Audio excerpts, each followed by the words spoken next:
Epic Conversation, Red Pill Bible Study. I told y'all I was gonna take y'all with me, man. I went to the Southside Community Garden. Shout out to Patrice, Allison, Amy, the Master Gardener. Shout out to y'all, man. I've been volunteering with them for a little over a year, going out to Fort Worth in the 76104 area code, and it's been great. I met a lot of people, man. I've done some canvassing and some. I don't want to get into the politics. What this is Epic Conversation. This is Red Pill Bible Study. The reason I done added the Red Pill Bible Study to it because it's completely the opposite. I guarantee you is what you're going to learn here is the opposite of what you've heard all your life, especially if you are a Christian, Jew, or Muslim. You ain't never heard this before. And what I'm putting to the people is this Bible is a record of how Satan got to be worshiped in this world. There's a difference. We have the Most High God, the Creator, our Father, and then we have the Lord. I'm here to point out to you that these are not one and the same. The Most High, the Father and the Creator, that's our Father, that's the Most High, and that's the Creator. The Lord, as we continue to read, as this Bible demonstrates to you, is the adversary of our Father.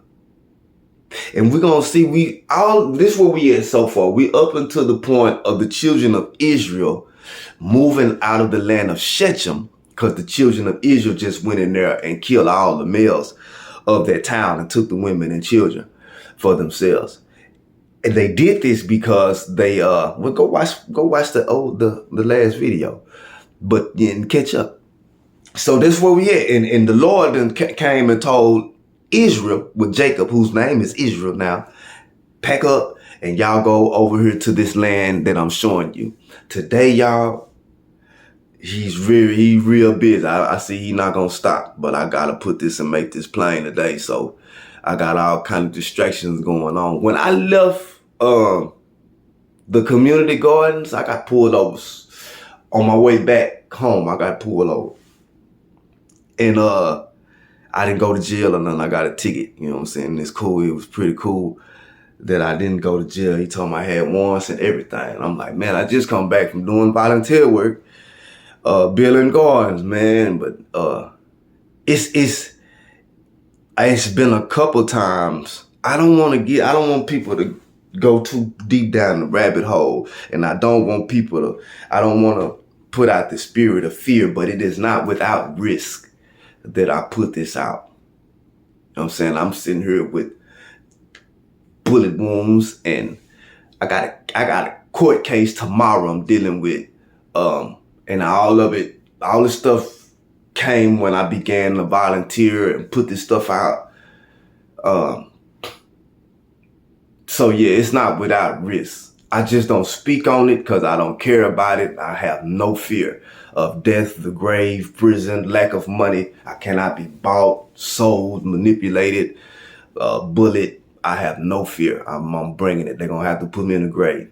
But so it's a difference between our Father, the Most High, and the Lord. The Bible points it out. The reason that you never saw the difference is because you got taught the book. If you are a Christian, and my main focus is Christians, if you're a Christian, you got taught this book backwards. You got taught this book through the gospel. You introduced this book through the gospel. And after you believe the gospel, then they took you back and probably let you read bits and pieces of what they call the Old Testament. The problem with this is that the gospel is contained within a book that does not start with the gospel. So when it comes to, if you want to call this the word of God, if this is God's word, then you got to read it all. You can't start in the middle of it and say, there's no book in existence, y'all, that you can start in the middle of and have a complete understanding of. The reason that they started you in the middle of the book was to deceive you. Was to pull the wool over your eyes so you wouldn't be able to see the deception. I've been taking my people from the beginning so that they can see the deception as it happened, where it happened, and what happened ever since. And you see that the Lord's records thus far is he made Adam, looked around, saw Adam couldn't reproduce. He brought animals to Adam because in his mind, Adam is an animal. So he brought animals to Adam. That right there disqualified him from being omnipotent and all-knowing. The Lord. Because you got people that's trying to equate the Lord and say that the Lord and God are the same being, that the Lord is God, not understanding the concept. We are gods, all of us. We are all gods. This is in the Bible, y'all. Psalm 82, read it for yourself. All you people that believe, I believe in the Bible. Psalm 82, you are all gods. All of us. But you got one Father. One Creator. The Most High God. My Father is the Most High God. My Father is my God is my Father. Lord means master. On this earth, my Father told me I don't have a master. On this earth, my Father told me to subdue it under me. So I'm not supposed to bow to nothing or nobody. My Father sent me his ministering spirits to aid me in subduing this earth and overcoming it and being fruitful and multiplying and exercising my authority here. He sent his ministering spirits, what we call angel, the word angel means messengers, to assist me in my royal duty. You down here bowing. This is against the command of our Father from the very beginning. So once he brought animals to Adam and he seen that didn't work, he put Adam to sleep and did surgery on Adam and made him a woman. Then he tried to command Adam. That didn't work. So when he seen he couldn't command Adam, he kicked him out the garden. Well, first he cursed the entire earth, the ground, because Adam did something. The entire earth, I'm going to curse the whole ground because what you did. Told the woman, then he also told him, yeah, you're going to have to work and eat off the sweat of your brow. But the whole point of you read the story, the whole reason you put him over there was to work and till that ground. Then he tell the woman, you going to hurt when you give birth. It's going to hurt. Now you got to feel pain when you give birth. But the woman had never given birth. She had never experienced what giving birth felt like. So you can't increase pain that ain't never been experienced. Oh, yes, the deception is plain to see if you read the book in order. But if you get the book in the gospel and you've already nodding your head, yeah, to every word that come across, yeah, everything you read is just going to be yeah, because you done already said yeah. So, yeah, he killed all them people, but yeah, it was a good thing. And yeah, he cursing everybody, but yeah, it's a good thing. And yeah, he's lying and deceiving them, but it's the Lord, so it's good. That's how they got you. You don't think. You just accept. But they condition you to just accept what they told you for hundreds and hundreds and hundreds of years. And through systems of brutality, manipulation, and deception, they have conditioned you to just accept whatever they give you. Don't investigate it. Don't question it. Just accept it. And so you have. But you got questions. You've been wondering, man, some of this stuff don't even make sense to me. Some of this stuff don't sound right. You was just too scared to question it. I ain't. I'll question it for you. How about that? Then after that, he say, well, you know what? Even though I made these people and they haven't had any other parents but me, he's a failed parent. They had no other parents but me. I made them and raised them. Boy, they won't act right. I'm finna get rid of all of them. So the Lord said, I'm finna kill everybody except a few people that I like. So he tried to kill everybody in the world except a few people that he liked. And one of the people on the boat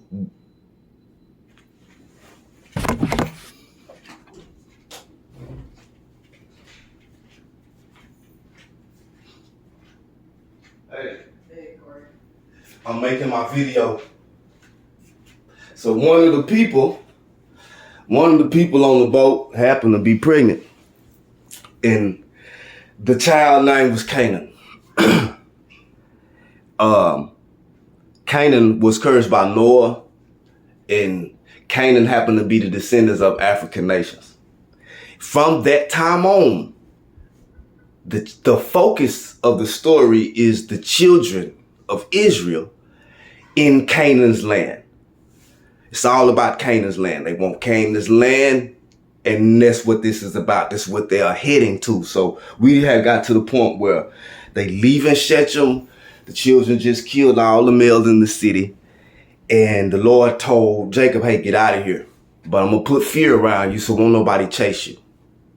So now we're going to pick up the story right after they left Shechem. And we're going to Genesis chapter 35. So if you got your book, open it up. Genesis chapter 35. We're going to go and we're going to start there. I'm going to do some pauses and some asides to break down some more of the stuff that we read. Because I came across some things from the last time. I put these videos on Facebook before. And so if you're familiar with them, you might be able to find some of the lives on Facebook. But right now, I'm picking up Genesis chapter 35. Then God said to Jacob, go up to Bethel and settle there and build an altar there to God, who appeared to you when you were fleeing from your brother Esau. I didn't address this, but as I continue to read this, just check out. When I get through reading, I'm going to break this stuff down. So Jacob said to his household and to all who were with him, get rid of the foreign gods you have with you and purify yourselves and change your clothes. Then come, let us go up to Bethel, where I will build an altar to God, who answered me in the day of my distress, and who has been with me wherever I have gone. So they gave Jacob all the foreign gods they had and the rings in their ears, and Jacob buried them under the oak at Shechem. Then they set out, and the terror of God fell upon the towns all around them, so that no one pursued them. Understand that when they talk about God, these people, Israel, the children of Israel, when they say God, they are talking about the being that appeared to him, that he saw and interacted with and dealt with. The Lord appeared to Abraham a few times. One time he appeared to him in the form of 3 men. The book of Revelation says it was 3 unclean spirits. That in the end, they're going to be found, the false prophet, which one is the false Messiah and the false God. Here we go. But we ain't got there yet. But know this. I think it's in John. I need to find these Bible verses. Google, no man has seen God. Google it. Google, no man has seen God verses. And it's going to show you all the verses in the Bible where it tell you no man has seen God ever. And if we can accept this, because God is a spiritual being, he exists in the spiritual realm. You can call it the 5th, the 7th, the infinite dimension, but it's beyond the physical realm. We can't perceive that level. We're not able to perceive the spiritual realm. Just like we're not able to perceive the 5th, the 6th, and the 7th dimension. Why is this important? It's important because they are dealing with somebody that they can see and interact with here. That's the difference. Any spiritual being that's operating here, if it's doing the will of our Father, it's not going to let you bow to it. It's going to let you know what it's here to do. It's going to give you a message, and it ain't going to let you call it God or worship it, because the Spirit knows that the spiritual kingdom is where you got to go to God. God don't come. You are God here in this physical realm. You are his representative. You represent God in this world. If you want to deal with God, you deal with God in his kingdom. This is your kingdom. He gave you this. And our God, our Father, the Most High, is not the type that's going to give you something and then come back and take it. No matter what you do, he gonna keep his word. This is yours. The world is ours, y'all. He gave it to us. It is ours. The word dominion mean is like it's your house. Whatever you say in your house goes. Can't nobody come in your house and lay down no rules in your house. That's what dominion is. And authority means you got all say so. Nobody, nothing. I don't care from the heavens above or from down below can come to the earth and tell you to bow down, and you should. You moving out of line if you do bow down to it. But because you don't know, you haven't been taught, you've been conditioned to they condition you to do the opposite. Just bow down. Anything come to you and flex a little bit, go on bow. So you do. So let me keep reading. I don't want to get this one, man. I don't know how boy, I say. Jacob and all the people with him came to Luz that is Bethel in the land of Canaan. In the land of Canaan, there he built an altar and he called the place El Bethel because it was there that God revealed himself to him when he was fleeing from his brother. Now Deborah, Rebekah's nurse, died and was buried under the oak below Bethel. So it was named Allon Bakuth. Y'all bear with this reading. I'm going to break it down and get through. After Jacob returned from Padan Aram, God appeared to him again and blessed him. God said to him, your name is Jacob, but will no longer be called Jacob. Your name will be Israel. So he named him Israel. And God said to him, I am God Almighty. Some manuscripts read, I am El Shaddai. Be fruitful and increase in number. A nation and a community of nations will come from you, and kings will come from your body.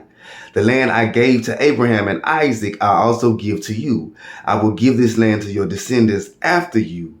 Then God went up from him at the place where he had talked with him. Pause.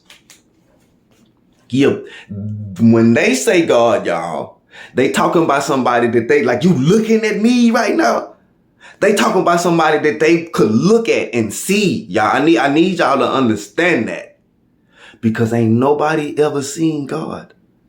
So if ain't nobody ever seen God, who is this that's appearing to them here in this earthly realm, in our dominion, in our domain, telling a human being he's God? Who is this? Well, I done showed you his actions. I showed you how the Most High made us and blessed them and told them to be fruitful. And I showed you how the Lord made him and then brought animals to him. I showed you that. I showed you how the curses, when things didn't go the way he wanted, he went to cursing and demonstrated to you that blessings and curses don't flow from the same source.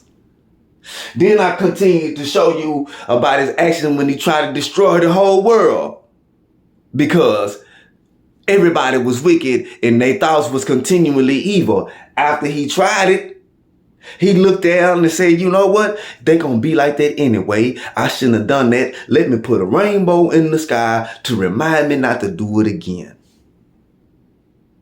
They don't want you to read this stuff first. Because then it's going to be plain. This ain't God. It's showing you Satan, how he presented himself to God, to these people, as God, to these people. And they believed it. They were deceived into following him.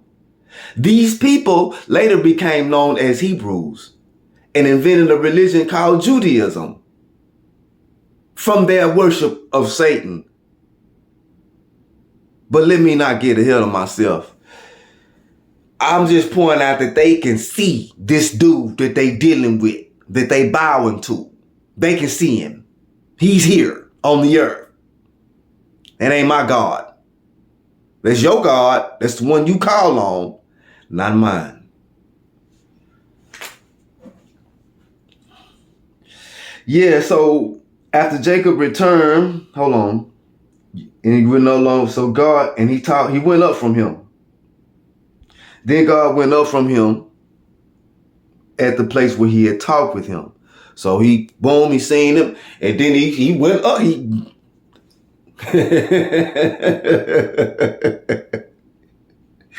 And I don't mean to laugh at your belief, baby. I'm so sorry that these people are so deceitful and so twisted that they would even use God to deceive you. I'm so sorry that they done had you living beneath your potential and on your knees and bowing your whole life. Probably couldn't even have relationships because you was in this Satan worship cult, and real honest loving people that's doing the will of the Most High, being fruitful and multiplying, so doing this earth, trying to reach you and get to you, and they holding you hostage in this nonsense.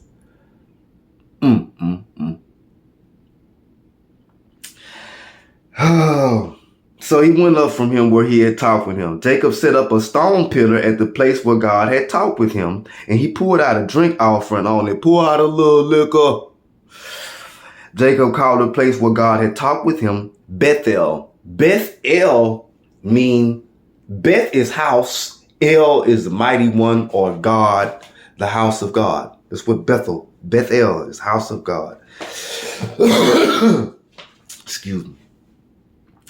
Then they move on from Bethel, and it's the second time that their God has appeared to Jacob and changed his name to Israel. Because remember, last video, a video for last, he was wrestling, and the man changed his name, touched his hip, changed his name. Now here again, it just says God appeared and talked with him and changed his name.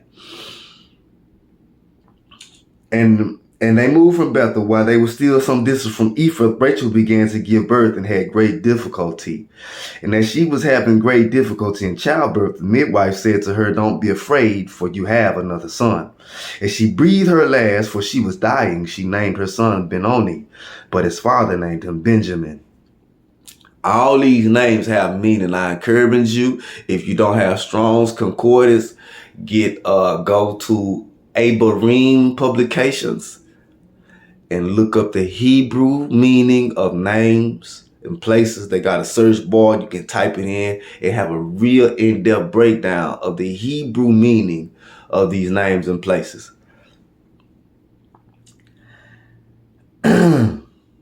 So Rachel died and was buried on the way to Ephrath, that is Bethlehem.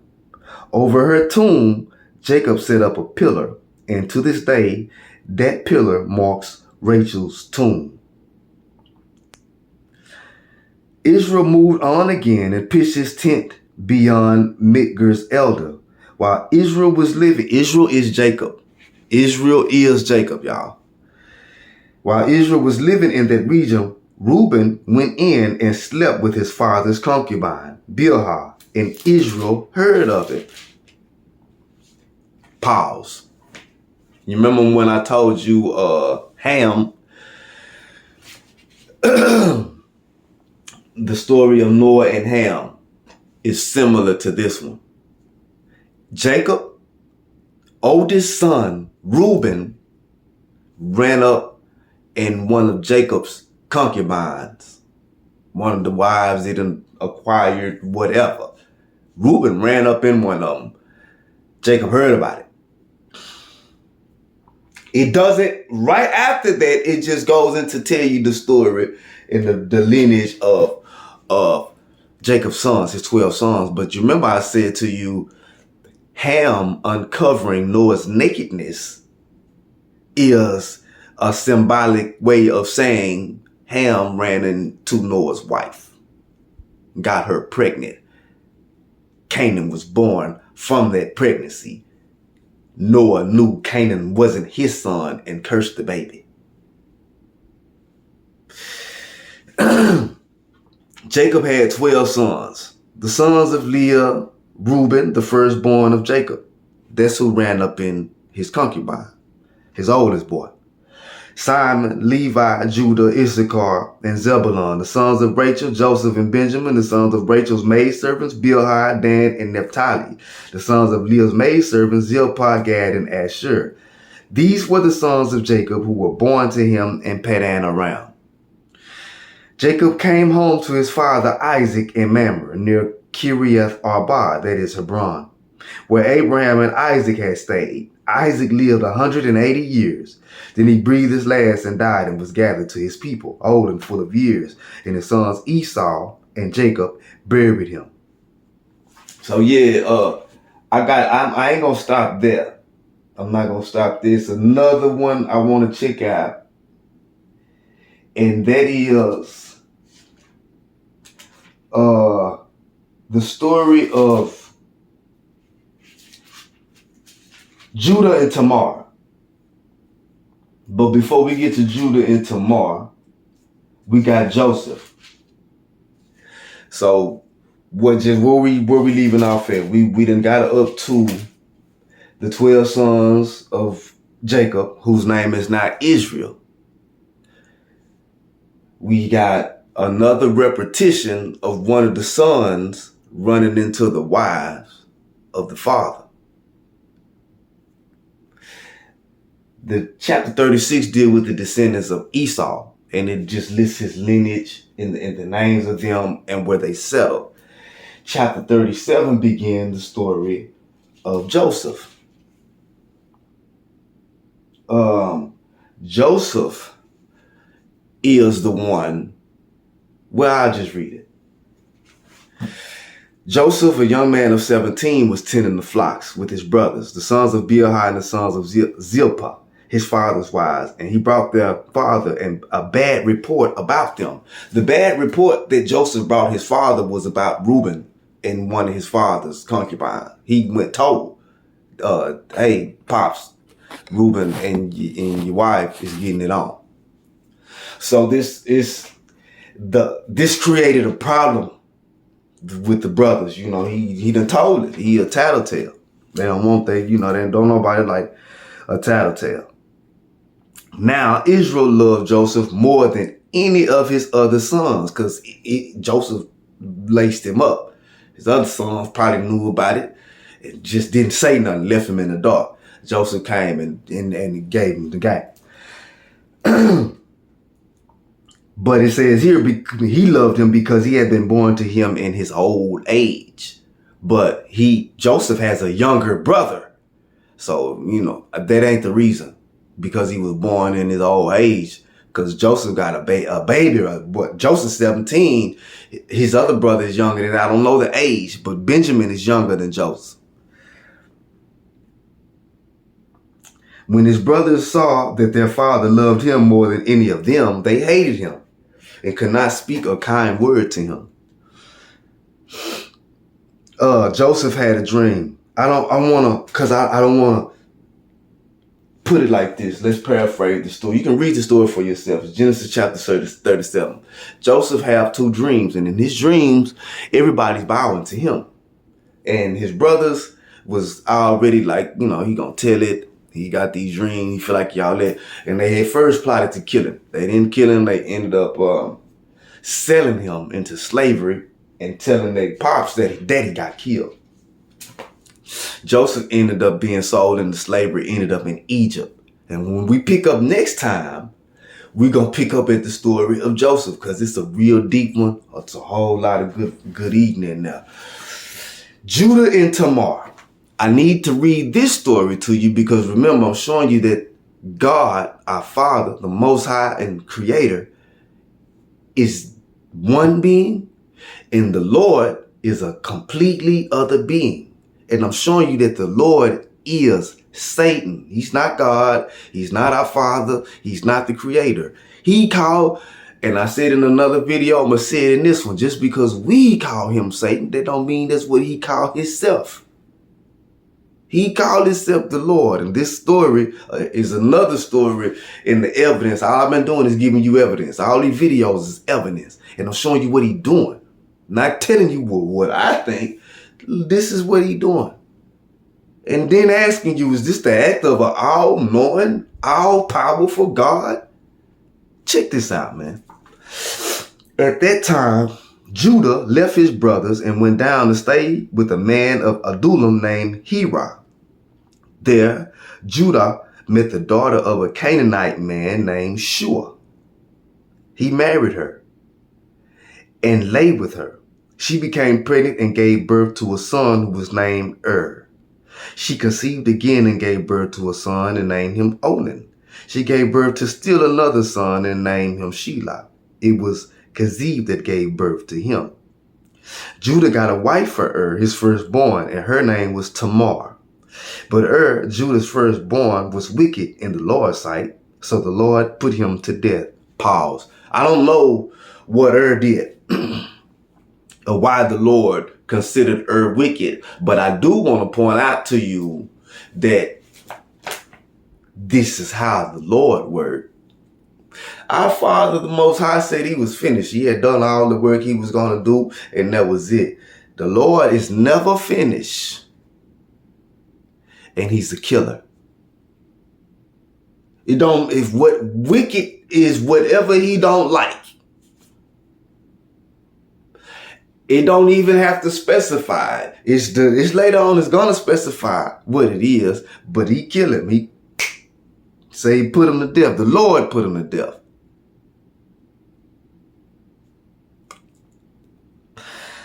Judah got a wife.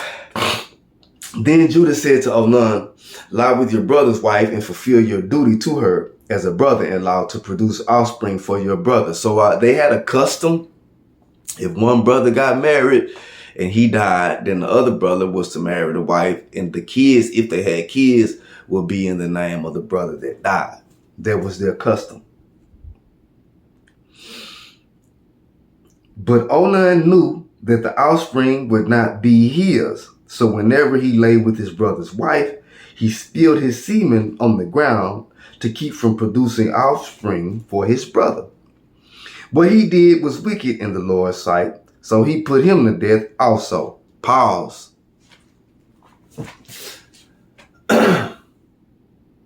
One of the attributes of the Most High God is changelessness. Because he is perfect, he never changes the way he operates, dispenses justice, punishment, blessings. He never changes. That is perfection. Perfection has no need to change because it's perfect. And it will always be perfect. What we see here with the Lord is corporal, capital punishment immediately. If you do something there are no commandments. There is no religion. According to the Bible, it is no such thing as a commandment or a religion yet.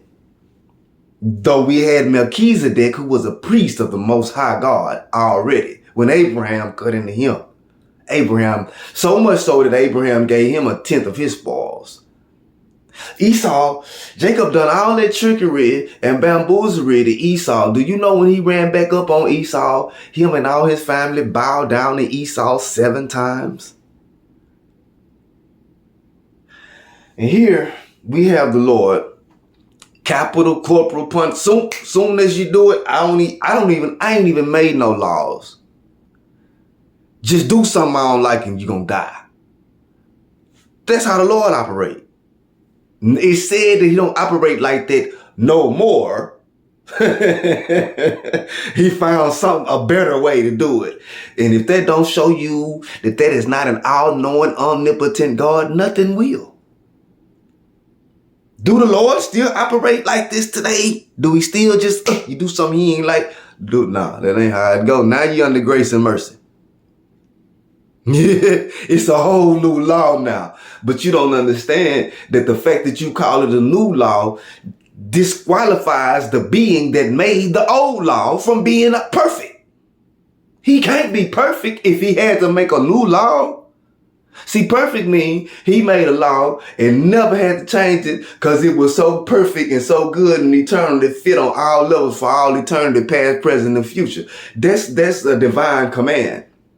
I showed you that in Genesis chapter 1, verses 26 through 29. Those are perfect command. It's never been superseded, and ain't nothing ever been brought better than that, ever. That's why he said he was finished. It is nothing else for me to do. It's perfect. My work is perfect. I don't got to do nothing else to it. But you see what the Lord down there doing, don't you? He down here killing and cursing and destroying and appearing to people, talking about I'm God Almighty. And you still don't see it. I know, because you got it backward. They taught you the gospel first before they let you get back into this. And there was a reason why they wouldn't let you read this stuff first. They had to put the blinders on you first so you can read all of this and say, yep, that's all. Praise the Lord. Look how righteous boy the Lord is. That ain't nothing righteous and good about what's going on in this story. He said, be fruitful, multiply, subdue the earth. You got authority, dominion, and rule. Listen, man, the first, it don't even say what the first dude did. He just was wicked. I just didn't like him. I'm the Lord. I can do what I want. I ain't wrong.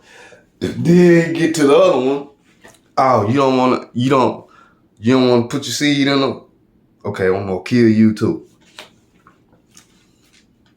Judah then said to his daughter-in-law, Tamar, live as a widow in your father's house until my son Shelah grows up, for he thought he may die too, just like his brothers. So Tamar went to live in her father's house. After a long time, Judah's wife, the daughter of Shua, died. When Judah had recovered from his grief, he went up to Timnah, to the men who were shearing his sheep, and his friend Hira, the Adulamite, went with him. When Tamar was told, your father-in-law is on his way to Timnah to shear his sheep, she took off her widow's clothes, covered herself with a veil to disguise herself, and then sat down at the entrance to Aniim, which is on the road to Timnah. For she saw that though Shelah had not grown up, she had not been given to him as his wife. He told her, my youngest son, he grew up, I'm going to let him marry you. But the boy grew up, he didn't give up to him. So when she heard he was coming to town, check this move she pulled. When Judah saw her, he thought she was a prostitute, for she had covered her face. So I guess back then prostitutes covered their face, and they went to the host drove, like the regular host drove, a certain part of town where all the prostitutes sat, and wherever they covered their face. Not realizing that she was his daughter-in-law, he went over to her by the roadside and said, come now, let me sleep with you. And what will you give me to sleep with you? She asked. I'll send you a young goat from our flock, he said. Will you give me something as a pledge until you send it? She asked. He said, what pledge should I give you? Your seal and its cord and the staff in your hand. So she gave him to her. He gave him to her. He slept with her, and she got pregnant. After she left, she took off her veil and put on her widow's clothes again. Meanwhile, Judah sent the young goat. He couldn't find the girl. I'm just paraphrasing. People in the town said later on, your daughter-in-law Tamar is guilty of prostitution, and as a result, she is now pregnant. Judah said, bring her out and have her burned to death. As she was being brought out, she sent a message to her father-in-law. I am pregnant by the man who owns these, she said, and she added, so see if you recognize whose seal and cord and staff these are. Judah recognized them and said, she is more righteous than I, since I wouldn't give her to my son, Shelah, and he did not sleep with her again. She had twins, though. When the time came for her to give birth, she had twins. What is the point of me reading this story? And this is the story. This is Genesis chapter 38, right before we get to the story of Joseph, which is going to be next time. The point of me reading this story is to show you the way the Lord operates and to differentiate from the way the Most High operate. You see, when our Father, the Most High, created, he created in order. He blessed what he created. And then when he made us, he made an untold number of us. Read it for yourself in Genesis chapter 1. Verse 26 through the end of the chapter. He made an untold number of us and blessed us, gave us our instructions, and was finished. He didn't speak to us of death or sin. Go do your thing, go hard. It's up to you how you gonna put this thing together. I gave the world to you. The Lord presented himself to Adam as his master. Obey me or else. That's how he operates. If you don't do what I want you to do, I'm going to curse you and I'm going to kill you. That's the way the Lord operates. Our Father said, be fruitful and multiply. It is so much wisdom in that. But because we never really think to be fruitful, I done said it before, I'm going to have to say it again. You know what he's saying when he's telling you to be fruitful? Look at the fruit tree. If you can't look at yourself and get it, look at the fruit tree. Is a fruit tree fruitful as soon as you put it in the ground? How many seasons does it have to go through before it reaches maturity and then bear fruit? So to tell you to be fruitful is not to tell you to get old enough and have some kids. It's much deeper than that. The fruit that we bear is the fruit of the Spirit, which means kindness, love, wisdom, joy, peace, courage, truth.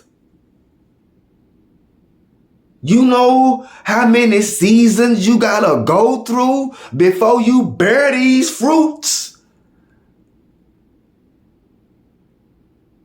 That's why he didn't put no stipulations, and you're gonna have to go through some stuff before you are able to carry out the command. That's why you got all eternity to do it.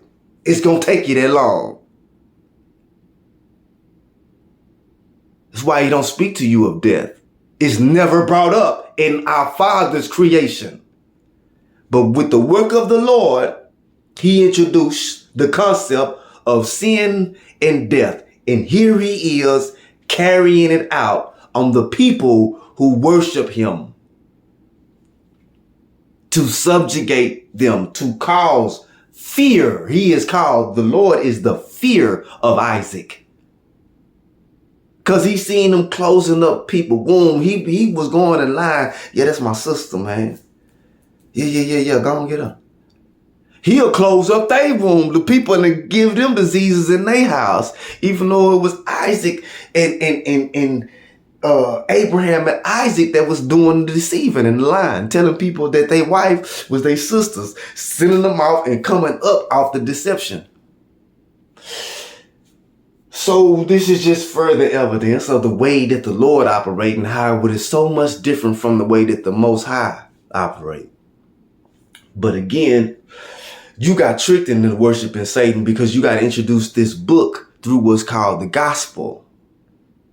And they taught you the gospel and they laid the guilt trip on you, started reading to you and teaching you a book. First of all, let me just say this. If you see a book that's this thick and they say they're going to teach you this book that's this thick and they start from here, run. They're not trying to teach you nothing. Not starting from there, they're not trying to teach you nothing. If you're going to teach me this book, you got to start from Genesis, Jack. You can't start from Matthew and teach me this book. The book don't start there. So if they tell you they're trying to teach you this book, if they calling it Bible study and they don't start at Genesis chapter 1, verse 1, run. They not trying to teach you nothing. They trying to indoctrinate you. They trying to program you. They trying to lay a guilt trip on you. They not trying to teach you nothing. I'm teaching. This is unteaching. This is unlearning. So you can realize the ultimate wisdom, power, and love of your Father. And you can see this hateful, vengeful being for what he is. He didn't even have sense enough to know that the being he created couldn't reproduce by itself. He tried to bring animals to the man. Come on, y'all. My Uncle Melvin used to say, you too intelligent for that. Amen, Walls. Ain't nobody else in here but me. You too intelligent to believe that an all-knowing, omnipotent being tried to bring animals to his creation to recreate with, and then say, oh, no, that ain't gonna work. Let me put you to sleep and do some search. You can't believe that that's an all-knowing God. If you do, I got oceanfront property in Nevada that you might want to check out. I'm just saying. Don't nobody want to address the elephant in the room. We fighting greed. We fighting ignorance. We fighting fear. We're fighting murder, violence, bloodthirstiness. We fighting. This is a spiritual battle. But I'm showing you how it manifests in the flesh through the people that the Lord made. He made a person and breathed his soul into that man. That's why you see the descendants of these people lying and deceiving.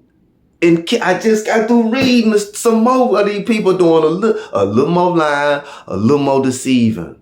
And the God that they dealing with doing a little more killing. But you got to talk the book backwards, so you're going to say, all levels are all righteous and holy. Man, I don't know how you justify deception and genocide, but hey, if you can justify the deception and genocide in the book of Genesis, then you need to shut your mouth about the deception and genocide that's taking place of people that look like us. Because you can call it righteous and holy and good. You should still call it righteous and holy and good now. And if you can't, then it wasn't never righteous and holy and good. Because one of the things about truth is it always is. See, if something is really good, it's good because it is good, was good, and always will be. If it's good now but wasn't good then, or if it's good then but it ain't good now, it wasn't never good. This is from an eternal perspective. But when you speak from a relative perspective, something might be good for me, but not for you. That's relative. I'm talking about the universal, eternal truth.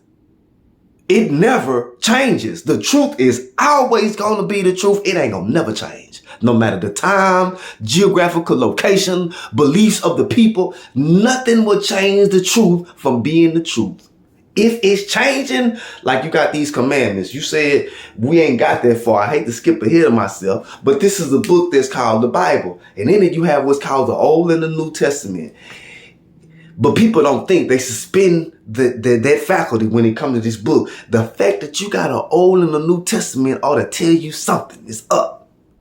Because if this is the word of God, I expect for it all to be new all the time. It don't never get old. Ain't no old testament. Listen, man, ain't no old version of my God word. My God word is eternal.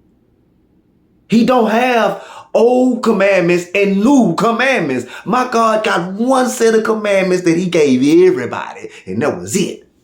The Lord have an old book and a new book. He have an old way of doing things and a new way of doing things, because he's not the most high. He's not perfect. He's an impersonator. He's an imposter. He's a deceiver. The Bible say he was a liar and a murderer from the beginning, and it was prophesied you would worship him as your God, just like you do. I'm sitting here with bullet wounds in court cases and being pulled over by the police. Thank God I ain't famous. They'd have been killed me. I think the only reason I'm still alive after getting shot up and going through what I've been through is to bring you this message. This is it. That's why I still live and breathe. And it took that for me to do it. I wouldn't bring it. I'm so glad I'm doing it now. And we all the way up to Genesis 39. Y'all, when we picking up with the story of Joseph. One of my favorite stories in the book. We're going to go down through there, and I'm going to show you how these people worship Satan. And show you how these people are the product of Satan, and their customs come from what they did in the worship and trying to please Satan. That's why it's all about sacrifice and bloodshed. That's why you cannot please this God that you call the Lord without killing something, preferably innocent. And you still don't get it. If God is praised through life and abundant life, how would one worship Satan? through death and a whole bunch of it. Whole bunch of bloodshed, cannibalism. Matter of fact, let's put a symbol of death in the place of worship. When you see the abomination that bring desolation set up in a place where it ought not be, get out of there. What is it? The crucifix sitting up in a place of worship. That's a symbol of death and a dead body hanging on it in a place of worship of a God that said have life and abundant life. You gonna put the symbol of death up? That's the opposite. That don't represent life. Look in the mirror. That's if you want a symbol of the love of God, look in the mirror. There's no greater symbol of the love that the Most High has for you than looking at yourself in the mirror and seeing yourself in the likeness and image of the Most High. I'm just putting it to you plain and not cutting no corners. So what should you do? People want to know. Somebody asked me about some black Hebrew Israelite. Listen, man. I don't care about none of that. Black Hebrew Israel. I'm not even with this racism. I'm a human being. You understand me? And my religion is being myself. Because that's what I observe my Father do. The Most High, his religion is being himself. So I practice the same religion my God does. Being myself. That's my religion. I do it religiously and faithfully. Practice it. Not just being myself, being my best self. Being my best self is my religion. The same religion my God have. So if you're a Christian or Jew or Muslim or Hebrew Israelite, no, I don't want to join your religion. A matter of fact, I'm telling you, your religion comes from Satan worship and you need to come out of it. You need to read this book in order so you can understand what's going on. Because for some reason, y'all insist on glorifying the works of the Lord when it's clearly deception, murder, and genocide. And if you can glorify and praise that, quit bitching about these white folks. Because they ain't doing nothing but the same thing that the God y'all serve do. Lie, cheat, steal, kill, and destroy. Why you bitching about it? You worship the same God they do. Get with the program. Lie, cheat, steal, kill, and destroy. But don't expect peace from them. Don't expect honesty and truth from them. Damn sure don't expect justice from them. Are you crazy? Do you know who they worship? So I'm going to end this right here. Epic conversation. This is Red Pill Bible Study, Neo. All I offer you is the truth. If you want to know what to do, go back to the original commands of the Most High. Be fruitful, multiply, subdue the earth. Have authority, dominion, and rule over everything that move over the face of the earth. Those are your commandments. Peace.